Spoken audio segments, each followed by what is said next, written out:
Hello everyone, welcome to my channel Drishti education. मैं ज़रीन आफरीन। जैसा कि आप लोगों को पता है कि मैं हिस्ट्री पढ़ा रही हूँ और कल मैंने हड़प्पा सभ्यता को स्टार्ट किया था। ठीक है। और अगर ये मेरा ब्रीफ इंट्रोडक्शन है। ओके। हम्म तो शुरू करते हैं आज की क्लास। अ, कल का कुछ रिवीजन कर लेते हैं थोड़ा सा।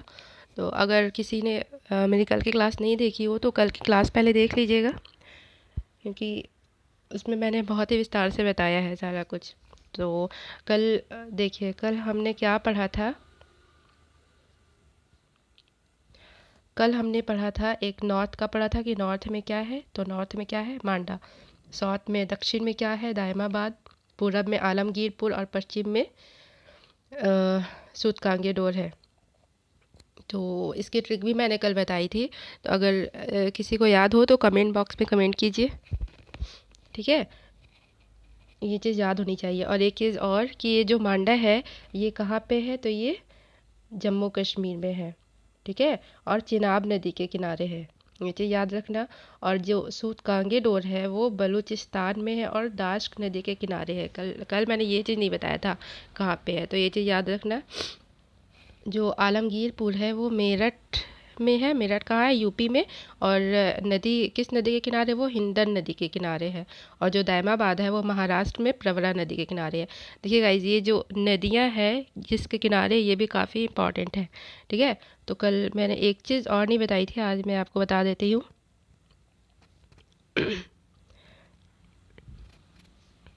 कि हड़प्पा सभ्यता का जो विस्तार था वो उत्तर से दक्षिण और पूरब से पश्चिम तक कितने किलोमीटर तक था, है ना? मतलब कितनी उसकी लंबाई चौड़ाई थी, कितने किलोमीटर तक वो फैला हुआ था।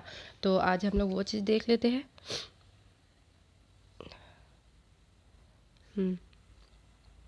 देखिए, इस ये हो गया आपका नॉर्थ, ये साउथ, ये ईस्ट और ये वेस्ट। तो इसका जो विस्तार है वो उत्तर से दक्षिण तक अगर देखा जाए तो वो कितने किलोमीटर है? वो 11 किलोमीटर है। 1100 किलोमीटर, सॉरी, 1100 किलोमीटर है। ठीक है।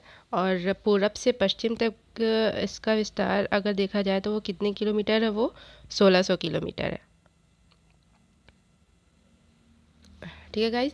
और अगर हम लोग इसका आकार देखें तो इसका आकार जो है वो मैं आपको दिखाऊंगी मैप में भी। इसका जो आकार है वो त्रिभुजाकार है। ठीक है गाइज।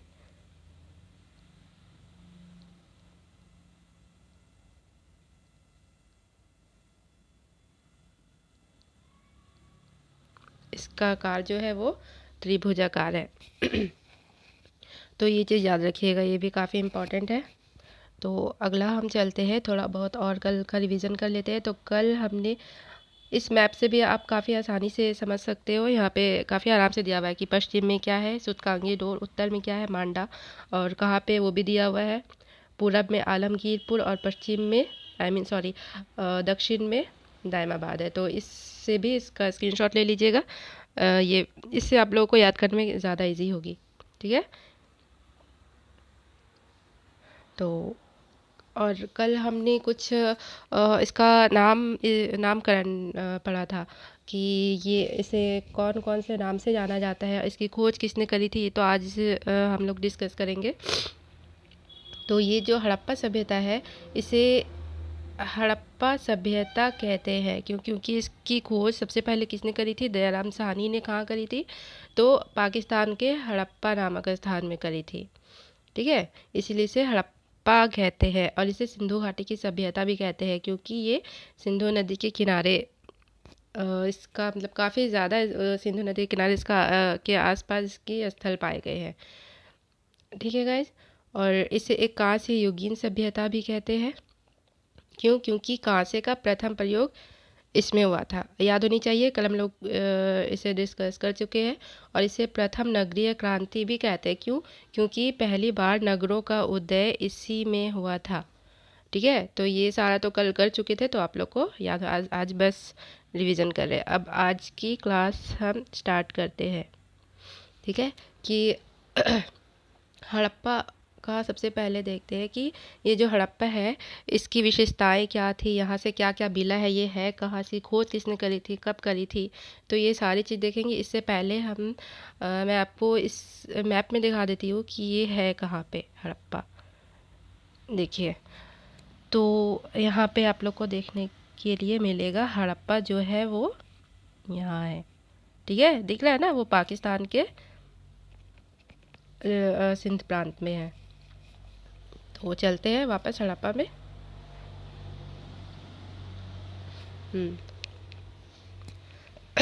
ये जो है ये पाकिस्तान के मानगोमरी ज़िले में किस नदी के किनारे है? ये रावी नदी के किनारे स्थित है।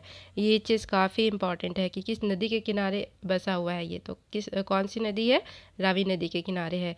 और इसके खोजकर्ता कौन हुए? तो दयाराम साहनी, ये हमने पढ़ चुका है। और कब करी थी दयाराम साहनी ने इसकी खोज? तो 1921 ईस्वी में करी थी, और जॉन मार्शल के नेतृत्व में करी थी, है ना। कल मैं बता चुकी हूँ आप लोग को, तो इस पर ज़्यादा डिस्कस नहीं करेंगे। हाँ, ये देखते हैं कि इसकी विशेषताएं क्या है, यहाँ पे क्या क्या चीज़ मिली है, ये काफ़ी ज़्यादा इम्पॉर्टेंट है गाइस। तो इसकी सबसे पहले तो यहाँ पर कब्रिस्तान, 2 कब्रिस्तान मिला है। इसका नाम क्या है? एक कब्रिस्तान H और एक कब्रिस्तान R37। ठीक है, तो ये प्रीवियस क्वेश्चन में पूछे जा चुके हैं कि यहाँ पे कब्रिस्तान H, 2 कब्रिस्तान कहाँ से मिले हैं? कब्रिस्तान H या तो कब्रिस्तान R37 का पूछ लेगा, तो वो कहाँ पे मिले हैं? वो हड़प्पा में मिले हैं। ठीक है, नेक्स्ट देखते हैं। यहाँ पे एक ताबूत मिला है, एक मज़दूरों के रहने के लिए मकान मिले हैं। सॉरी, ये मुगल नहीं है, ये मोहर है। ठीक है, यहाँ पे लिख देती हूँ।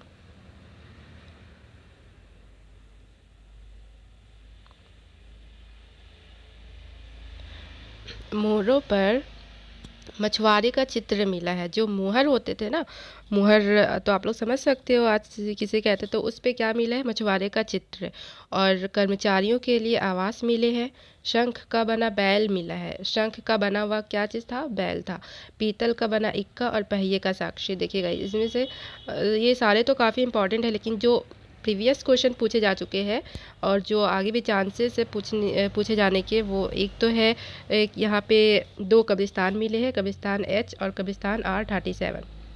ठीक है, एक पहिए का साक्षी, ये भी प्रीवियस क्वेश्चन है, काफ़ी एग्जाम से पूछे जा चुके हैं और बार बार पूछे जाते हैं। और एक शंख का बना बैल। ठीक है, और बाकी सारा कुछ काफ़ी इंपॉर्टेंट है।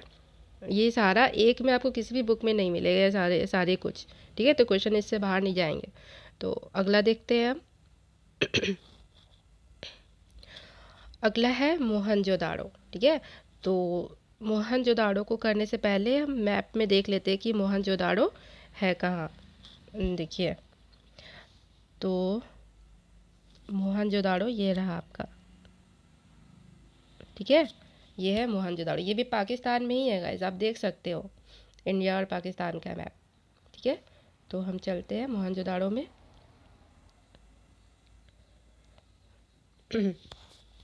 ये कहाँ पे है? ये भी पाकिस्तान में, अभी मैंने बताया, ये पाकिस्तान के सिंध प्रांत के लड़काना ज़िले में है ना। कहाँ पे? ये चीज़ याद रखिएगा कि ये पाकिस्तान के सिंध प्रांत में है। और कौन सी नदी के किनारे? तो सिंधु नदी के किनारे है। ठीक है, ऐसे ही याद रख सकते हो कि ये कहाँ पे? पाकिस्तान के सिंध प्रांत, तो सिंधु नदी के किनारे स्थित है। ओके, और इसकी खोजकर्ता कौन है? तो वो राखाल दास बनर्जी है। और कब करी थी इन्होंने? तो इन्होंने 1922 ईस्वी में इसकी खोज करी थी। ये इम्पॉर्टेंट है, इसको याद रखना आप लोग। इसका मैं चार्ट बना करके भी दूंगी आप लोग को कि इसकी खोजकर्ता कौन है, कब करा था इन लोगों ने, और किस नदी के किनारे है, ये सारा एक साथ। ठीक है, ताकि आप लोग को याद करने में काफ़ी आसान हो। और इसकी विशेषताएं देखते हैं कि यहाँ पे क्या क्या चीज़ें हमें मिली है। तो सबसे पहले यहाँ पे हमें ये जो एकमात्र ऐसा स्थल था जहाँ से पकी हुई मिट्टी के पाइप नुमा नाली प्राप्त हुई है। ये एकमात्र ऐसा स्थान था। और ये कहीं और नहीं है, सिर्फ मोहनजोदड़ो में प्राप्त हुआ है। और अगर दूसरा देखते तो वो तांबे का ढेर, मतलब यहाँ पे तांबा काफ़ी ज़्यादा मात्रा में पाई गई है। ओके। और एक कुम्हार की भट्टी है, सूती वस्त्र का टुकड़ा। देखिए ये काफ़ी इंपॉर्टेंट है, इसको मैं टिक कर देती हूँ। ये प्रीवियस क्वेश्चन भी है और ये काफ़ी इंपॉर्टेंट है कि सूती वस्त्र का टुकड़ा कहाँ पे पाया गया है, तो वो मोहनजोदाड़ो में पाया गया है। ओके। और नेक्स्ट देखते हैं तो यहाँ पे एक बड़ा अन्नागार, विशाल स्नानागार। ठीक है। अगर देखा जाए तो सिंधु नदी घाटी की सभ्यता की सबसे विशाल जो मेला है वो सबसे पहले विशाल स्नानागार मेला है। ठीक है। जहाँ पे लोग नहाते वगैरह थे, ऐसा मतलब माना जाता है कि ये धार्मिक कार्यों के लिए यूज़ की जाती थी। ओके। ये सबसे ज़्यादा विशाल मेला है, पहले नंबर पे ये आता है। और सेकंड में आता है एक बड़ा अन्नागार मेला, ये इंपॉर्टेंट है। और ये कांसे की, सॉरी ये कहाँ नहीं है, ये कहाँ से है, यहाँ पे लिख देती हूँ। ये एक कांसे की नृत्य नारी की मूर्ति मिली है। नृत्य नारी मीन्स नृत्यरत नारी मीन्स होता है कि एक डांस करती हुई महिला की मूर्ति मिली है। कहाँ पे? मोहनजोदाड़ो में। ठीक है। और एक उत्कीर्ण कांस्य कुल्हाड़ी, कांस्य मीन्स कांसे की कुल्हाड़ी मिली है। घोड़े की मृण मूर्ति मिली है, ये भी इम्पॉर्टेंट है। ये भी प्रीवियस क्वेश्चन पूछे जा चुके हैं आपके कि घोड़े की मृण मूर्ति कहाँ पे मिली है, तो वो मोहनजोदाड़ो में मिली है। ठीक है। एक ये और एक ये याद रखिएगा। बाकी सारा तो इम्पॉर्टेंट है, जो जो प्रीवियस है जो बार बार पूछे जाते हैं वो मैं आपको टिक कर दे रही हूँ। एक घोड़े के दांत मिले हैं। ठीक है। ये चीज़ याद रखना आप लोग कि घोड़े के, एक तो मृण मूर्ति मिली है, घोड़े के दांत, ये साबित नहीं हुआ है कि वहाँ पे घोड़े के अवशेष मतलब थे, घोड़े मिले हैं पक्का। वहाँ पे एक मूर्ति तो मिली ही है, दांत वगैरह मिले हैं, लेकिन वहाँ पे घोड़े थे वो चीज़ नहीं मिला है। जैसा कि अगर हम लोग देखें कि हाथी का कपाल खंड मिला है, तो इसका मतलब है कि वहाँ पे हाथी था। ठीक है। लेकिन घोड़े की सिर्फ मूर्ति मिली है, तो इससे ये साबित नहीं होता है कि वहाँ पे घोड़े थे ही, लेकिन ये, ठीक है। तो ये चीज़ याद रखना कि वहाँ पे मूर्ति मिली है, ना कि घोड़े का कोई निशान मिला है। ठीक है। और नेक्स्ट देखते हैं कि यहाँ पर कुम्भकारों के 6 मिट्टी के अवशेष मिले हैं। और गले हुए तांबे का ढेर, कलश दफन, ये भी काफ़ी इंपॉर्टेंट है कि कलश दफन मीन्स जैसे कि कोई मरता है तो उसको जला करके उसकी हड्डी को एक कलश में रख करके पानी में बहाते, आई थिंक सो ऐसा ही किया जाता है। तो ये जो परंपरा थी, ये परंपरा कहाँ पे चलती थी, वो मोहनजोदाड़ो में। ठीक है। ये भी प्रीवियस क्वेश्चन पूछा हुआ है, तो ये चीज़ आप लोग याद रखना। तो अगला हम देखते हैं नेक्स्ट, लोथल। ये काफ़ी ज़्यादा इम्पॉर्टेंट है गाइज, लोथल। क्यों? क्योंकि ये सिंधु घाटी सभ्यता का एक बंदरगाह था और इसे लघु हड़प्पा भी कहा जाता है। तो इसे पढ़ने से पहले हम इसका मैप में देख लेते हैं कि कहाँ पे है ये लोथल। ओके। तो यहाँ पे आप देख सकते हो लोथल यहाँ है गुजरात में। ठीक। ये गुजरात में है, गुजरात के अहमदाबाद ज़िले में है गुजरात। यहाँ पे आप एरिया देख सकते हो गुजरात में। ओके। तो फिर वापस चलते हैं। तो इसे और क्या कहा जाता है? इसे लघु हड़प्पा भी कहा जाता है। क्यों? क्योंकि ये नहीं है, क्योंकि ये हड़प्पा सभ्यता का सबसे बड़ा बंदरगाह था। और ये कहाँ पे? गुजरात के अहमदाबाद ज़िले में है। किस नदी के किनारे है? तो भोगवा नदी के किनारे। ये इम्पॉर्टेंट है कि ये किस नदी के किनारे है? भोगवा नदी के किनारे। और कहाँ पे है? तो गुजरात में है। ये चीज़ याद रखना, गुजरात के अहमदाबाद ज़िले में है। कभी कभी ज़्यादा अच्छा मतलब एग्ज़ाम दोगे तो वहाँ पे इतना डिटेल पूछ सकता है कि ये गुजरात के मतलब किस ज़िले में है, तो वो अहमदाबाद ज़िले में है। ठीक है। और इससे भी हम ये पता लगा सकते हैं कि गुजरात समुद्र तटीय इलाका है, समुद्र के किनारे है। तो जाहिर सी बात है ये एक बंदरगाह ही होना चाहिए। ठीक है। ये आप लोग मैप में भी देख के याद रख सकते हो। और इसकी खोज किसने करी थी? तो इसकी खोज SR राव ने करी थी 1954 ईस्वी में। ठीक है। ये चीज़ याद रखना आप लोग कि इसकी खोज किसने करी थी? SR राव ने करी थी। इसकी विशेषताएं देख लेते हैं कि इसकी विशेषताएं यहाँ से क्या क्या चीज़ें मिली है। तो ये देखिए, ये एक बंदरगाह, तो जाहिर सी बात है कि यहाँ पे गोदीवाड़ा मिलना आवश्यक है, होगा ही, ठीक है, इसको तो याद करने की ज़रूरत नहीं है। और एक मोहरों पर नाव का चित्र मिला है यहाँ से, लोथल से, ये भी इजी है, क्योंकि एक बंदरगाह था तो वहाँ पे वहाँ के जो मोहर थे वहाँ पे नाव का चित्र मिलेगा ही, ठीक है। अगर ये पूछा जाए कि मोहरों पर नाव का चित्र कहाँ पे मिला है, तो इजी है कि वो लोथल में मिला है, क्यों, क्योंकि वो एक बंदरगाह था। नेक्स्ट चलते हैं कि यहाँ से पक्की मिट्टी के बने शतरंज के मोहरों का समूह मिला है, ठीक है। मिट्टी के बने हुए थे शतरंज, शतरंज जो आज हम लोग खेलते हैं ना, तो वही एक 3 युग्मित समाधि, इसका मतलब है कि 3 मरे हुए इंसान की समाधि एक साथ मिली है, ठीक है। ये काफ़ी ज़्यादा इम्पॉर्टेंट है आपका, मैं टिक कर देती हूँ कि 3 युग्मित समाधि कहाँ पे मिली है, तो वो लोथल में मिली है। एक तो एक आपसे पूछा जा सकता है कि ये इंसान और जैसे कि हम मान लेते हैं कि एक इंसान और एक कुत्ते का भी शव एक साथ मिला है, तो वो कहाँ पे मिला है, वो बुर्ज़होम में मिला है, ठीक है। तो उसी तरीके से एक अगर पूछा जाए कि 3 युग्मित समाधि कहाँ पे मिली है, तो वो लोथल में मिली है, ठीक है। ये काफ़ी ये प्रीवियस क्वेश्चन भी है, इसको याद रखना आप लोग। नेक्स्ट बात करते हैं, तो अनाज पीसने की चक्की मिली है, मनका बनाने का कारखाना, ये भी प्रीवियस क्वेश्चन है। देखिए, मनका बनाने का कारखाना जो है वो एकमात्र यहाँ पे नहीं मिली है, ये एक लोथल है, एक लोथल में मिली है, एक कालीबंगन में मिली है और एक धौलावीरा में मिली है। मैं बताऊँगी सारा एक साथ, ठीक है। तो एक आप लोग लोथल का भी याद रखना, ठीक है। अगर क्वेश्चन पूछा जाए तो आप लोगों को 4 ऑप्शन दे सकता है, जिसमें से एक आप लोग को निकालना हो, बाकी 3 सेलेक्ट करना हो, ठीक है। तो वो चीज़ याद रखना कि एक लोथल में भी मिली है। और नेक्स्ट हम बात करते हैं यहाँ पे, यहाँ की विशेषताएं, तो यहाँ सांप के चित्रण वाली मुद्रा भी मिली है, कि ऐसी मुद्रा जिसमें सांप का चित्र बना हुआ था। एक मृत भांड पर पंचतंत्र की चालाक लोमड़ी का अंकन मिला है। मृत भांड जैसे कि आज घड़े वगैरह नहीं बनते हैं, वो उसी को मृत भांड कहा जाता है। उस पे क्या मिला है, उसमें अगर आज हम लोग देखेंगे तो मृत भांड जो है, घड़े वगैरह है, उसमें काफ़ी चित्रकारी भी की जाती है, ठीक है। तो उस टाइम में क्या किया जाता था, वहाँ पे पंचतंत्र की चालाक लोमड़ी, ये कहानी है जो हम लोगों ने बचपन में पढ़ा है, ठीक। तो ये चीज़ याद रखना, कहाँ पे मिली है, लोथल में मिली है। चावल का छिलका, देखिएगा ये काफ़ी इंपॉर्टेंट है। ये क्वेश्चन बार बार पूछे जाते हैं कि चावल का छिलका कहाँ पे मिला है, तो वो लोथल में मिला है, ठीक है। ये प्रीवियस क्वेश्चन है और बहुत बार पूछे जा चुके हैं, ये काफ़ी इंपॉर्टेंट है, इसको याद रखना आप लोग। नेक्स्ट बात करते हैं, यहाँ पे जल भंडारण का साक्ष्य मिला है। एक तो देखिए, एक लोथल में भी मिला है जल भंडारण का साक्ष्य। जल भंडारण का साक्ष्य मीन्स क्या होता है कि जो वर्षा की पानी होती थी उसको एक जगह इकट्ठा करके रखा जाता था, ताकि वो बाद में अगर कभी सूखा पड़ जाए तो बाद में काम आ सके, ठीक है। तो ये चीज़ कहाँ पे मिली, एक लोथल में मिली है। और एक सबसे ज़्यादा फेमस जो वो धौलावीरा में ज़्यादा ज़्यादा मतलब विशाल मिला है। तो इसका अगर क्वेश्चन एग्ज़ाम में पूछा जाता है तो ज़्यादातर धौलावीरा पूछा जाता है, लेकिन ये लोथल में भी मिली है, ठीक है।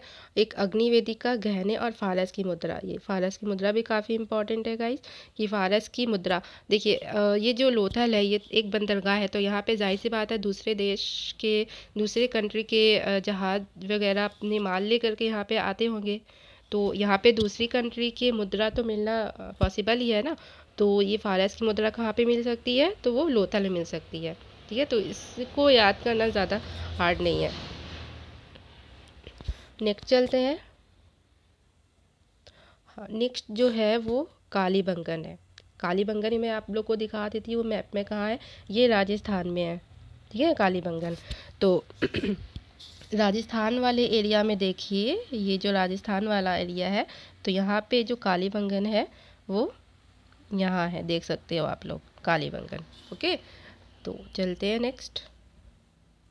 देखिए, कालीबंगन जो है इसे हम कांच की चूड़ियाँ भी कहते हैं, कालीबंगन को, ठीक है, क्योंकि कालीबंगन, क्योंकि यहाँ पे कांच की चूड़ियाँ ज़्यादा मिली इसीलिए इसका नाम ही कालीबंगन रखा गया है।